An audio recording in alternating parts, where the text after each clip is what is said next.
take it. Got it! Boston wins!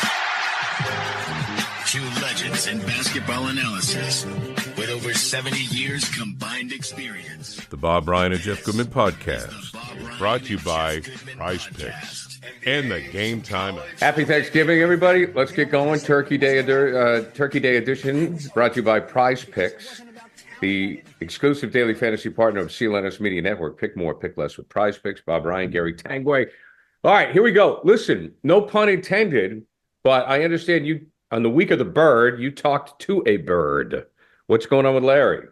Larry is laying low in Florida. He's a snowbird. He spends half the year in Indiana, and then, you know, they do the winter thing in Naples, where he's had a place for good, I'd say 30 years. And which includes, by the way, a full movie screen, a movie. Wow. How, you know, a studio. Yeah. It's kind of cool. Okay. We're just chatting because, you know, we haven't talked in a while. And I had two questions, two things that are on my mind. And the first one was in the with this new All-Star game format, this nonsense, you know, they won't play they refuse to play a real basketball game. And so they've got to find some other way of doing this. And they don't care about the All-Star game. It's all about the dunk contest and the 3-point. And the game is, oh shit, we got to play a game, you know? I mean, and you know, they made a mockery of it. And I say I blame these players. If they wanted to play basketball, we'd have a game. Sure. Well, they don't have any sense of personal pride. I don't understand it. So they give us 211 to 186 last year. And you know, it's disgraceful. It's embarrassment to me. I mean, they should be embarrassed. Well, they're not going to do that anymore, and they're going to do some nonsense. Okay, so I went to Larry, and I said, Larry, what was your attitude toward All-Star games? I wanted to win. Period. Quote unquote. I wanted to win. Right. I said, we played competitive games. No, you don't want anybody to get hurt. You didn't go nuts. You didn't go crazy. You didn't do stupid things, you know. But you played basketball, and you wanted to win. Gee, how elementary is that? Well, we've gotten away from that. So I want to hear it from the horse's mouth, if you will, and a guy who, and that leads me to part B. In his first All-Star game in 1980 in Washington, Larry Bird made history. What was that, Bob? He made a 3-pointer. I said one singular, a 3-pointer that basically put the game away. Okay? And it was newsworthy. He hit a 3. Wow. You know? Well, then we got into a discussion about the 3. Now, here's the revelation that I love. Larry Bird said, well, hell, we never practiced 3s. He said, the first time I practiced 3s was prior to the first 3-point contest in 1986. I never practiced 3s. I just took them when they were there. And yeah, he said, today, high school kids, you know, it's the game. Everybody takes 3s because that's the game. But in his day, it was a bad shot. A bad shot. He said in KC one time, it was funny, he said, made him laugh. He was in New York. And Casey told them, don't take so many stupid 3s in so many words.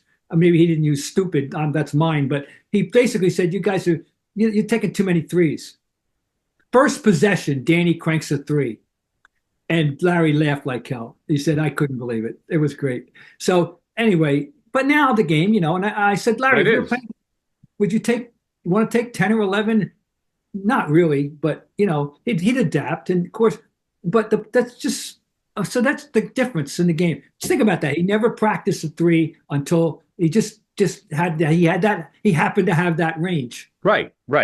He had the gift. He used the form, and he wasn't greedy with it. Oh no. Every once in a while I would get personally angry. A couple of 3s would be taken early in the game that I said, you don't need that. And Larry would be guilty of it once in a while, not very often, but once in a while, you know. But that's the way. But even like the greats, if you look, okay, I'm gonna say the last 4 great NBA players. Greats. Bird, Magic, Jabbar. Jabbar would come before them. Bird, Magic, Michael, LeBron. None are known for the 3-point shot. Well, Larry, I associate Larry with one. Yeah, I guess. Yeah, he's but one of the earlier exponents of it. And Larry, but here's the thing: I didn't get into it with him, um, and I should have. I thought he used it strategically. I thought Larry, in his mind, saved it right. for late in the game as a role, or a certain in the key at certain runs when he thought it was a good strategic weapon that he would use. And I thought he was the first great exponent of it in a strategic way. And there were other guys that liked it right away, but anyway, Magic certainly not. He developed into where he could make them once in a while. Michael had the famous game in the playoffs when he hit when he did hit the 5 in a row against Portland, and the famous shrug, the shrug thing. Yeah, sure. And LeBron has made himself into it. He had 3 in a row here tonight, right down the stretch. Right, but none of these guys were. That's not his identity. It's No. not. And far last thing in the world from Magic's identity. Magic's identity is passing, and Michael's is in all kinds of scoring, and that included the capability of making a 3, but not defense, but not a reliance on a 3. Yeah, I mean, Steph's the first guy that you would. He's not in their class, but before the 3-point guy was a specialist. It was Chris Ford. It was Scott Wedman. Reggie Miller and Ray Allen were probably the most complete players. Yeah, it was their thing. But even when Ray, and this is no disrespect to Ray, who I think should be in the Hall of Fame. I'm a Ray Allen guy. Ray was known as a 3-point shooter. Oh, Ray was that was his identity. That was his identity, but he was more than that. But I think Ray and Reggie Miller were the first guys known that's their identity.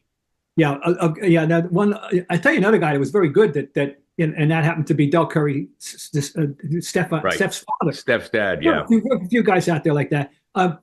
When the merger took place, when the 3 came into being, right. One of the first guys in the ABA to make it an identity was Brian Taylor, and another guy was Louis Dampier. But Brian Taylor had an identity of it, and he brought it into the NBA because he did make it through with the Pacers. But anyway, you're right, Ray Allen. No, that's Ray's identity for sure. And he just got Harden just passed him for the most right, and just this week. And it's funny with Harden though. I still don't. He's done this, and I don't see that as his identity. No, you know what his identity is? Dribbling, right. 22 minutes on the 24. That's to me. That's his identity. Now they're in town as we speak. Yeah, that's right.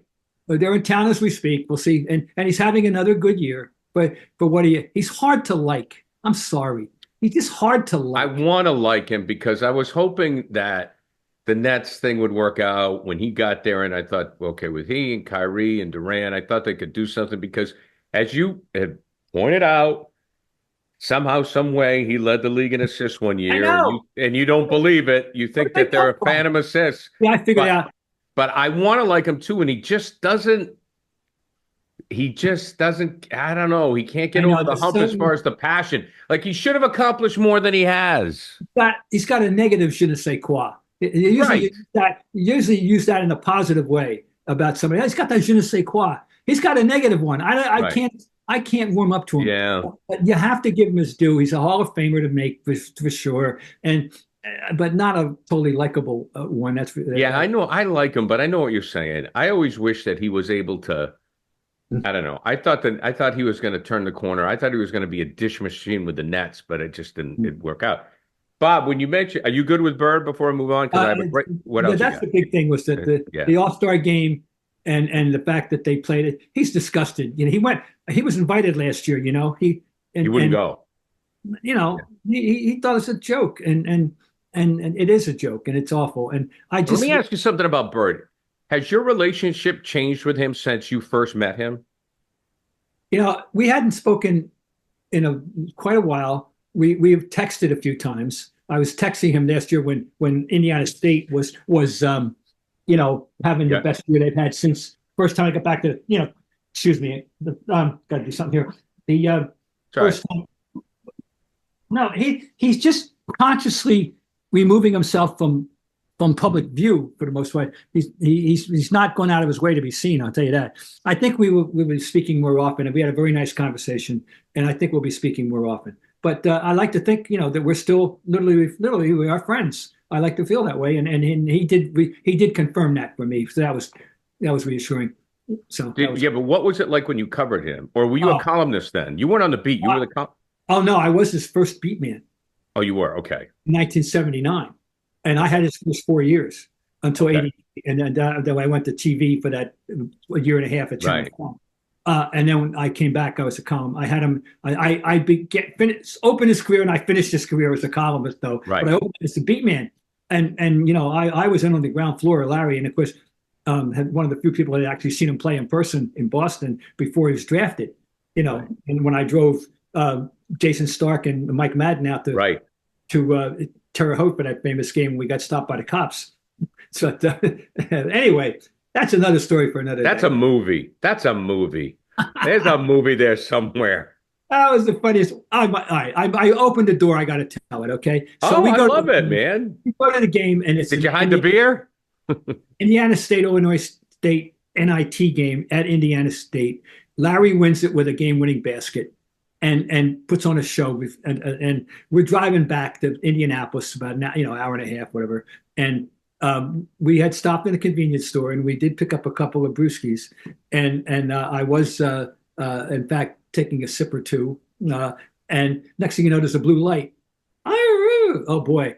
Well, we were able to ditch the beers before the trooper got to the door. It was in the dark, and you guys going pretty fast. I said, oh, sorry, officer, we just came back from the Indiana State game, and we were talking, and I kind of lost, got track of the time, and he said, okay. You guys drive safe now. That's it. That was it. Welcome to Indiana Justice. We loved it. Yeah, Indiana. You dropped that Indiana State. You were good. Okay. Anyway, Larry and I hit it off right away. The first time I met Larry, it was to interview him for, are you ready? Us magazine in the summer of 1979. After he was Whoa. Wait a minute. Time out. Whoa. Bob Ryan wrote for Us magazine? One time. That was it. What, Tiger Beat turned you down? I don't remember the details. All I know is that it was Us, and the interview, he wanted it to take place at Bob Wolf's house. Yeah. Because he didn't want people into his house. Right. And he had just bought this house right around the corner from Bob Wolf. Oh, yeah, neighbor. In Newton. So I do the interview, and that's where we first met. And then when the season starts, we, our interaction, and we hit it off from day one. It was always great to me. So we, and at the end of the year, he said something very flattering to people. And he said, Bob Ryan could be a coach. Well, no, that's going a bit too far. But I think he appreciated my enthusiasm for basketball, and basically, I'd like to think my knowledge of basketball. But we hit it off right from day one. Well, no doubt, Bob. I mean, you really, when you cover a sport, you throw yourself into it. I don't know if Tommy Heinsohn, the late great, would agree with that. But anyways, that's another story. It is another story, because people have to know it ended well. I know it ended well, but I always love that. Yeah, I just love, I miss Tommy so much. I just miss him. He was just such a big, in so many ways, he could be grumpy, he could be gentle. He was just like one of the all-time greats. And the fact that you ticked him off at some point, I just find it hilarious. Prize Picks, the best place to get real money sports action. 10 million members, billions of dollars in award winnings. Prize Picks has daily fantasy sports accessible to all. You just pick more or less. That's it. More or less, really simple, on at least 2 players for a shot to win up 100 times your cash. Prize Picks puts members first, so all withdrawals are safe, fast, and secure. You want your money quickly, right? Absolutely. When picks hit, you can get your cash in as quick as 15 minutes. 15 minutes. Sign up today and get $50 instantly when you play $5. That's a good $5.50. You make $45. Gary, you can do your math. You don't even need to win to get a $50 bonus. Think Stephen Curry will get more than 4 3-pointers? I think so. Anthony Edwards, more than 27 points? I'll leave that one up to you. Cook up hot takes with your friends and win real money this basketball season with your crew as you run your game on Prize Picks. So download the app today and use code CLNS to get $50 instantly after you play your first $5 lineup. Again, download the app today. Use code CLNS50 to get $50 instantly after you play your first $5 lineup. Prize Picks, run your game. Okay, so I want to, when you talk about the three, and I was thinking about this year's Celtics team. Oh, why? I did think of one of them. Yeah, go ahead. What do you got? But Larry said we used the three to open up the inside for Parrish and McHale. Right. The game was still inside out. That was the way you played basketball. That was the orthodox methodology for any successful team at any level, inside out. Right. Now the game is out, outer, and Caitlin Clark. I used to say Stephon Curry, but now it's Caitlin Clark. And the inside game is inconsequential in terms of direct feeding a pivot, But he said, think about that. They used the game, they used it as a weapon to help out the big guys. So 180 from where we are now. Oh, totally. 180. So I'm reading, the Celtics had the win over Minnesota. We're going to get to that game and Anthony Edwards in a minute. But I just want to talk about the three. And Gary Washburn wrote about it today. It was in the Globe. I think Himmelsbach said something too about the fact that they're not hitting their threes. So we know Jason Tatum won an NBA championship not shooting the three well, okay, which I find refreshing personally because he did it so many other ways, and we've talked about how great he was at nauseam, defensive rebounds, so forth and so on. Same thing with Brown. I mean, so the Celtics right now, I look at them, and especially with the win over Minnesota made a run and they hung on and they won at the end with defense. But the Celtics, right now, I think they're the best team in the NBA. And I don't think they're a great three-point shooting team. And I don't think they have to be. Well, you might get an argument. I mean, they did something this year that nobody else does. 5 different guys had multiple threes in the starting lineup. And very few teams can do that. Well, yeah. Paul, think about this. The first, 5, Pritchard, definitely the first 7 guys. And when they get Porzingis, 8 guys are all three-point capable shooters. Well, no, at least capable. Right. Well, your argument, outstanding. Yes, your argument is they're deep. They're deep. Yes, you are correct. They're deep with decent three-point shooters. Yeah, right. They're deep in the league. They have the with 8. Right. 8. But I don't think Jason Tatum. I don't think of Brown and Tatum. I think they are finally getting it that they're complete players. It's not just about the three. Oh no, it's not just. Although we are speaking after a game in which Brown opens up the game, doing something I've never seen in 60 years of going to the best NBA games. And one person scores the first 15 points of his team's points on 5 threes. Right, but then they go south. They're not consistent. And they went south immediately. No, and by the way, nobody else scored for another until about 3 minutes to go in a period. But I'm just saying it was bizarre. But the fact is that he opened up the game with 5 threes. Right. It was Brown 15 and in Minnesota 8, I think, at one point. And you'll never see, I've never seen that. Now I know it's not the first time someone hit 5 threes. Ray Allen did it for the Celtics, and Kevin Love once made 8. But I'm just saying, being in the first 15 points of a game, I'm wondering if that's ever happened in either in any league that had the 3. Now, wondering. It's a fair point. I think, but the way I look at the Celtics now is if they're making threes, they're unbeatable. Unbeatable. You can't beat them. But when they're not making threes, they are still pretty damn good. That's what I'm taking from all of this. And I think they get it. I think that they won that game with defense. They won the game over Minnesota with defense. They won a game, right? They have to be truly great. You can't be one dimensional naturally. Right. And when they are in the threes, let's say we're an opening night, when that was devastating. Nobody could beat them that night. Nobody was beating them the opening night the way they shot the 3. And they had a game recently where they were shooting, 69% deep into the third quarter, and then but sooner or later they stop falling. Then you have to go to Plan B, and then plus, not to mention, as you just pointed out accurately, you have to win games with defense, and they did last night in the end. They're not playing all that well at the moment, but by the standards that they've established. They got to pick it up. They've gotten away with a couple lately. Is what I'm saying. Definitely got away with it. Right. So that's actually, thank you for segueing into my next question. Despite the fact that they've gotten away with a couple of games, and they even lost a game in overtime to the Pacers, right, in which they did not play well.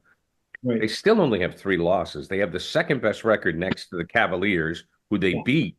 Right. So are we at the point with the Celtics that we can say that when they play awful, they still find a way to win?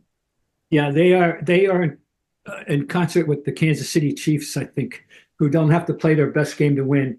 Right. But that's a universal in all sports, in my opinion. If I've learned some things along the way, is that teams can get to a level where they're so good that they don't have to bring their A game.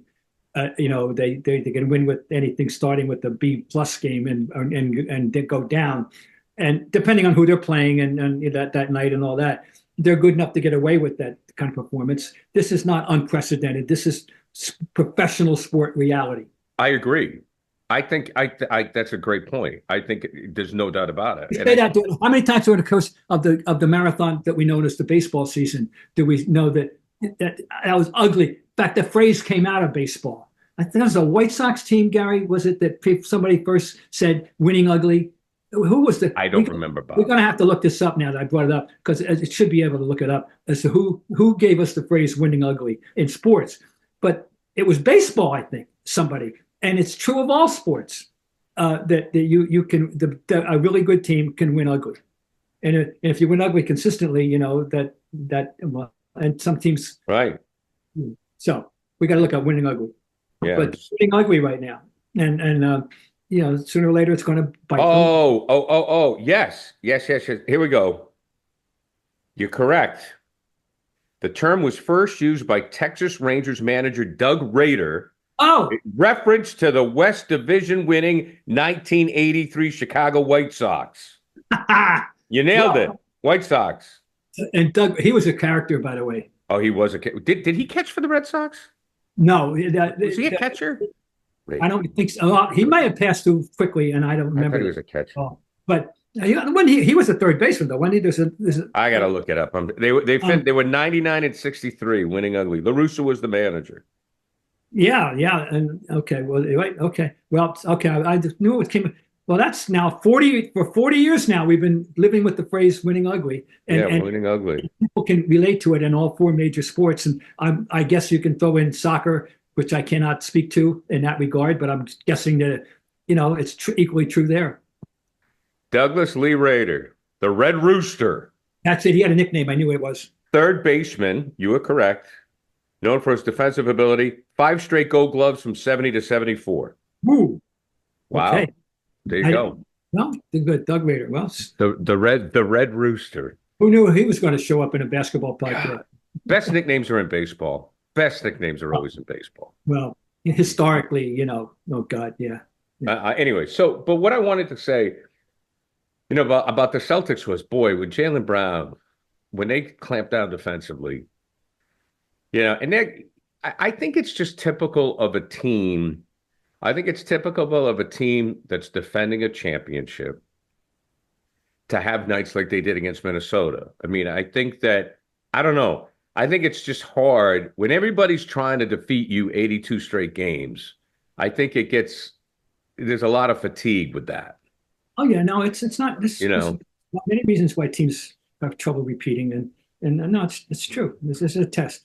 And you're going to have these lulls. You're going to have ups and downs. Correct. You know who I think is, and I'm not even looking at numbers. I am just totally giving you the eyeball. If I had to pick one guy to make a 3 on the Celtics, it'd be White. Funny you mention that. I watching the game last night. He had a big shot, and I said to my wife, "I want to adopt him. I want to file the papers tomorrow. I want to adopt him." He is so eminently likable in every way. Holiday too. I mean, but I'm just something about him. But you're right. He's a guy I want taking a big shot from that team. Friday night, 2 big threes at the end of the night. Was that Friday night I watched that game? Yeah, Friday night. I mean, 2 big threes at the end. I think it was Friday night. He's money, man. That dude is money. There's no doubt about it. So let's talk about. I want to talk about Minnesota for a minute. And everybody talked about, Anthony Edwards, and they love to talk about his one-on-one style and so forth. And I don't think that Jason Tatum gets the respect that Edwards gets as an individual player. But Minnesota's 8-8, and they made that deal. And I don't know if that deal's working out for either team. The Knicks are, they're something of a disappointment. Their big issue. It's not offense though; it's defense. And I read the New York papers faithfully. I read the Post every day, and they keep harping on the defense, because they've had some tremendous back-to-back 130s this week. Okay, scoring. Yeah, it's just been porous, and it's not been what it was. And I don't know that that's because of Randall or DiVincenzo not being there. They thought they had improved on defense by adding Bridges to go with Anunoby. A year ago at this time, they didn't have either one of those guys, and they were specific. And Bridges specifically was brought in to help guard Tatum and Brown, to help to give them some match up against Tatum and Brown. He and Anunoby. Yeah. But Minnesota. I'll tell you why. I'm glad you brought them up.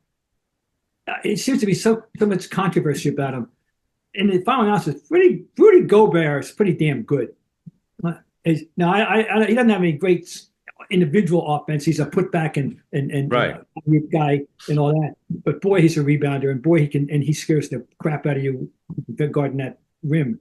And I came away impressed with them, and Edwards he's a machine. He's a machine. But Bob, something like that. I was checking. I go, wow, they're 500.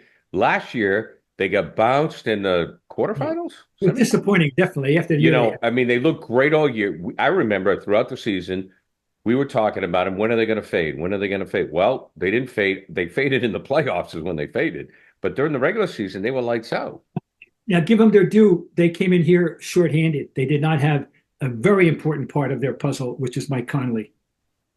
Underrated. They did not have Mike Conley, and so they can, rationalize. If I'm a Minnesota fan, after that game, we almost beat the Celtics in Boston. We didn't have Mike Conley. I'm not feeling too bad about Mike if I ever had to play the Celtics again.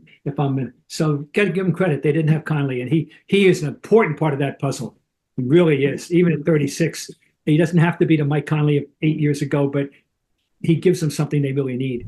If you're looking for tickets to see your favorite team wherever you are in the country, Boston, Chicago, LA, New York, the best time you will have is if you go to Game Time. The Game Time app, it's real simple. It's got a nice G on there. Think Gary, think Game Time. There you go. And all you have to do is download the Game Time app, and you just set it up for yourself. So, like if you're in Boston, for example, you have all the Boston games, you have Boston College, you have the Bruins, you have the Celtics. If I go to it right now, I know there's some Celtics tickets. They're playing the Clippers. I get some Celtics tickets on there for $82 to see the Clippers. Celts, Clippers, $82. You're going to have a great time at that game and on the Game Time app. So here's how it works. Game Time Picks filters out all the fluff that you usually get when you're looking for tickets. You can look through like thousands of ticket situations. They'll just deliver great seats to you right away because you punch in what you want. Game Time knows you. So when you go to the website or you go on your phone, they know what you want already when you sign in. They have the view of your seats. Just boom. Like you're sitting there. Do I want these seats? Yes, I do. Boom. The lowest price guarantee, or Game Time will credit you 110% of the difference. Your purchase is covered with the most flexible customer service policy in the ticketing industry. Take the guesswork out of buying tickets with Game Time. Download the Game Time app, create an account, and use code CLNS for $20 off your first purchase. Terms apply. Again, create an account and redeem code CLNS for $20 off. Download Game Time today. What time is it? It's Game Time.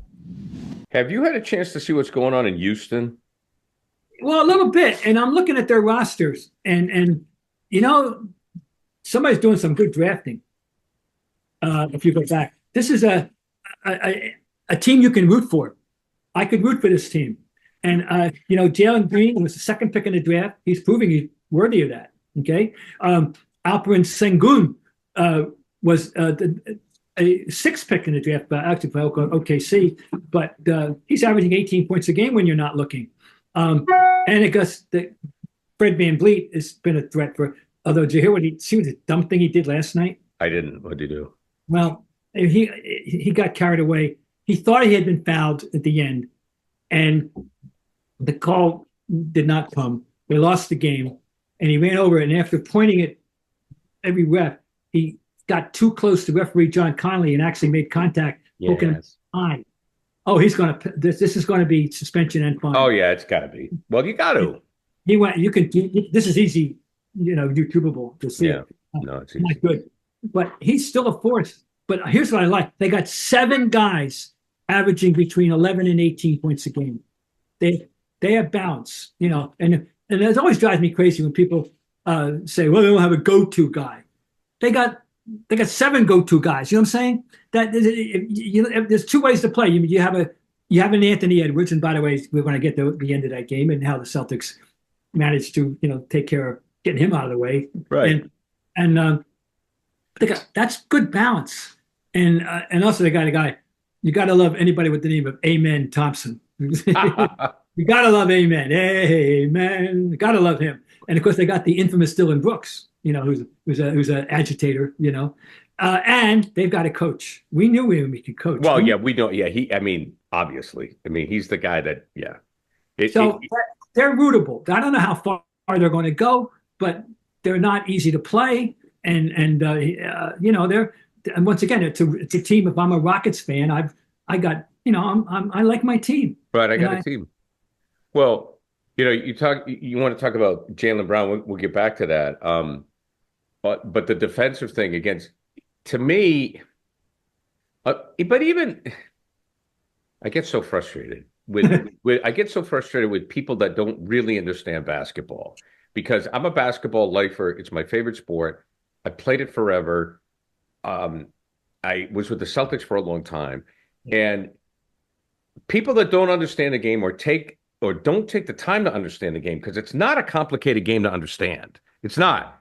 They always, and this, I blame David Stern.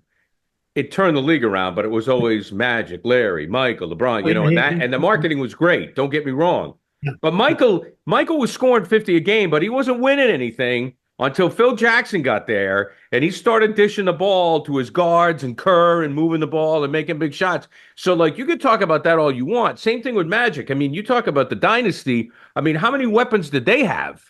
So when people talk about Anthony Edwards and the one-on-one stuff, he ain't enough. He ain't enough. You can't do it alone. Even LeBron didn't do it alone. He had Dwayne Wade. He had Bosh. You can't do it alone. And that's the thing. That's what pisses me off when people want to talk about Anthony Edwards versus the Celtics. They did it with Jason Tatum in a shooting slump. Anthony Edwards is never going to win a title until he has a team. I'm sorry, I'm off my soapbox. You make a great point, and it amplifies what I've been saying about the difference between Michael and LeBron and their path to the mountaintops, their respective mountaintops. And in Michael's case, he didn't win until he learned how to share. Right. The 1987 Michael and 88 Michael is not making those passes to Steve Kerr and John Paxson that won championships for them. But the 91 Michael and 2 finally figured it out. You've got to rely on, I got to show faith in my guys, particularly when I have these great shooters. Okay. And LeBron, in my judgment, did not win until he was the opposite. Yeah, the way around. Yeah. Responsibility of being the best player on the floor, not deferring. He quit in 2010 against the Celtics. I'm sorry, he did. And he did not want the ball the way he should have against the Mavericks in 2011. Right. And I don't know what got to him, whether he figured it out himself or who got to him. But that was the moment. From that point on, after that series, and then now he starts figuring it out. But you're absolutely right about Anthony Edwards, because it is very analogous to Michael in terms of that individual offensive ability. You got to be able to share, and you got to demonstrate faith in your. And you have to have the guys to share the ball with. Oh yeah, and the other thing about Michael that always has to be pointed, Scottie Pippen, rather important piece. He was a pretty good Batman to that Robin, a Robin to that Batman. Yeah, he was pretty damn good, and so that was. But still, Michael was the guy, and when people knew that Michael believed in them, that team got good. They started winning championships. There's no question. What your thoughts on how the game closed out with the Celtics? And Well, they wanted to get the ball out of Anthony Edwards' hands, and they did, and that's the optimum. I was worried. 7 seconds. Oh my God! We all know how much can happen in 7 seconds. And I was angry with the team for blowing the lead. I was. So it's you damn guys. I won't go so far as to say I wanted them to lose, but it would have been. I frankly think Minnesota deserved to win as much as they did. But basketball, the game comes down to that, and they made the defensive move that they needed to make, and that we talked about defense earlier, and they're capable of that, and they did it, and they walked off, they sneaked away with one, but as you pointed out, it's because they are a consummate all-around team. They're not just a one-dimensional team. Right. In our text chain, you wanted to talk about 20-year-old Jared Hey. McClain. My God, this sneaked up on me. Now, last time we met, I was championing Dalton Connect, Right. and what a great rookie year he's having, and how he's on this run with the Lakers. And then that later on, somehow I was looking at something, and they mentioned McCain, and I looked up. How come I wasn't paying attention? I blew it. This guy is averaging, coming off the bench for Philly. By the way, he's the 16th pick. The whole thing was he's the 16th pick in the draft. Right. And Connect is the 17th, and they are clearly 1-2 in the rookie of the year if we had it today. And by the way, McCain has to do it unanimously when I'm about to give you some numbers. And McCain is averaging 16.6 points a game in 24 minutes of playing time. Okay. Here's his last 10 games. His last 10 games. You ready? 18, 27, 23, 34, 23, 20, 20, 20, 30. And then he had a bad night last night. He was 3 for 15. He had 18 points. He's averaging over 25 points a game the last 10 coming off the bench in 24 minutes a game. But the 76ers, for a team that's going nowhere, so no one's paying attention except perhaps, Philadelphia press. But I didn't know. And Bob Ryan. And I was alerted to it. I wasn't like on top of it. I had to be introduced to it. This is this is amazing. So who is he? Well, he's a guy who was the 16th pick of the draft out of Duke. 1 year. He was a 5-star player. He's a 6'6" guy. But I mean, let's give him some credit here. That's a hell of a run. And no one outside of Philly, if anybody in Philly's even, because all they're drawing is about everything that's wrong with Philly, which is plenty, and that he can't win, and he's not doing it for a winning team. But my God, these are some staggering numbers, I think, and no one's even talking about it. Bob, before we go, I do want to talk about a guy that I was very fortunate to meet and work with when he would come on television with us. But you worked with him for many years at the Globe, and that's Larry Johnson. Oh. And I just have to say, before Bob has much more to say than I do, is that since leaving sports talk radio, I loved what I did, but I'm a much happier person. I mean, I really did. Doing the whole sports talk TV every night, we had to, Larry would come in and he'd be like, "Hey guys, what's up? It's all good." Just just the best, the sweetest, the nicest, the greatest guy to have on, just so understanding, so compassionate, so talented. Wow. And I'm just glad that I knew him. So some people just light up a room, and you're right. I echo absolutely everything you said about his personality and his class and his talent in a field that's dead now. That field doesn't exist. Yeah. But he was he could go to his grave saying that he was one of the last great practitioners of that art of sports cartooning. It's a sad lost art that there's no more room for it anymore. But what wonderful stuff! The Globe had it going for 50 years. It had the greatest of all time was a guy named Gene Mack, and the stuff that he did is just phenomenal. I've got some great examples of it at home, thank God. And I've got one everlasting souvenir. Thank you, Larry. When I retired the first time from the Globe, thinking I wasn't coming back in 1982, one of the gifts I got was a wonderful encompassing cartoon of my then Globe 14-year career that hangs prominently in my office, and nobody's going to have that again. By the way, another say hello for our local audience. One other guy from that era apparently is about to turn or has turned 99. Eddie Germano from Brockton was Right. also Sure. very skilled cartoonist. He But did when the Red Sox. He was always the guy that did the Red Sox game day stuff. Yeah, Eddie was terrific. Sure. But when I got to Boston in '64 as a freshman at BC, Vic Johnson at the Herald, and they had another one. They had a couple. It was just a whole different world. But Larry, you're right. There wasn't a nicer person, and what a good presence on Sport Talk Radio. He kind of brought a little antiseptic nature to talk radio. Well, yeah, I mean, on a Saturday morning. And Mustard and Johnson. I mean, a shout out to Craig. And Craig has been talking about Larry in the papers, as he should. I mean, he's not as he should. I mean, he worked with him for 25 years, is what I'm saying. So he knew Larry very well, and he talked about how Larry, that the Saturday morning show with like Mustard and Johnson was kind of like, you go to the dump, and you go to the hardware store, you make your rounds, and you had them on, and it was like. It wasn't, the Big O and you guys yelling at each other or Felgy or Maz. It was the perfect Saturday morning show. It was perfect. I mean, we were better for it. There wasn't a malicious bone in Larry Johnson's body. And, that's his outlook on life. And he graced us with this wonderful art and sense of humor. It's clever. It was terrific. And so I was very sad to hear about Larry. Well, a life well lived, and condolences to his family. One of the greats. Okay, Bob, we'll talk to you at the end of the week. We're going to track down Mr. Goodman. Yes. And yes, the three amigos will be riding post-holiday. Good luck, by the way, with your Thanksgiving soiree. I'd say, well, it's going to be very interesting for us. So we're looking forward to it. Okay. All right, take care, Bob.